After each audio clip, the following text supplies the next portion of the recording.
ఈ మధ్యకాలంలో నమ్మేవాడిని కాదు స్వామిని అంతగా. మా మిస్సెస్ వరకు బాగా నమ్మేది. ఆమె వెళ్తూ ఉండేది కంటిన్యూషన్.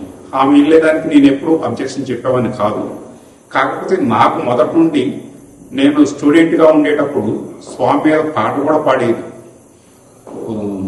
బాబా నువ్వు అన్నీ ఇస్తావట కదా, అన్నీ ఇచ్చే కొద్ది పెట్రోల్ కానీ అవి తీస్తే ఈ బూత్ తీస్తావు కదా, ఈ బూత్ బదులు పెట్రోల్ తీస్తే అందరికి ఉపయోగపడతావా అని ఒకప్పుడు పాట కూడా పాడాను. అది తెలిసి తెలియని టైంలో. ఆ తర్వాత నాకు భయంకరమైన బ్యాక్ పెయిన్ వచ్చింది. ఆ బ్యాక్ పెయిన్ వస్తే నేను నీ దగ్గర పూర్తిగా నమ్ముతా స్వామి అని చెప్పి నేను అనుకుంటే అనుకున్న విధంగానే నేను ఒకసారి హాస్పిటల్కి వెళ్ళాను.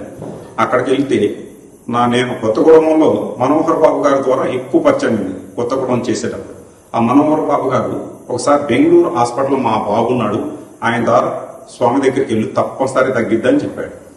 అట్లా చెప్పడంతో నేను బెంగళూరు హాస్పిటల్కి వెళ్ళాను. అక్కడ ఓన్లీ 10 ట్యాబ్లెట్లు రాశారు. ఆ 10 ట్యాబ్లెట్లు రాసి కొన్ని ఎక్సర్సైజ్ చెప్పాను. దాంతో అప్పటి నుండి ఇప్పటి వరకు దగ్గర 15 సంవత్సరాలు అవుతుంది. నాకు బ్యాక్ పెయిన్ అనేది లేదు. అప్పటి నుండి పూర్తిగా నేను కూడా స్వామిని పూర్తిగా నమ్మటం జరిగింది. నాకు అవకాశం ఉన్నప్పుడల్లా స్వామికి సేవ చేసుకోవడం జరిగింది. నేను ఎన్నోసార్లు మందిరానికి కానీ ఇటు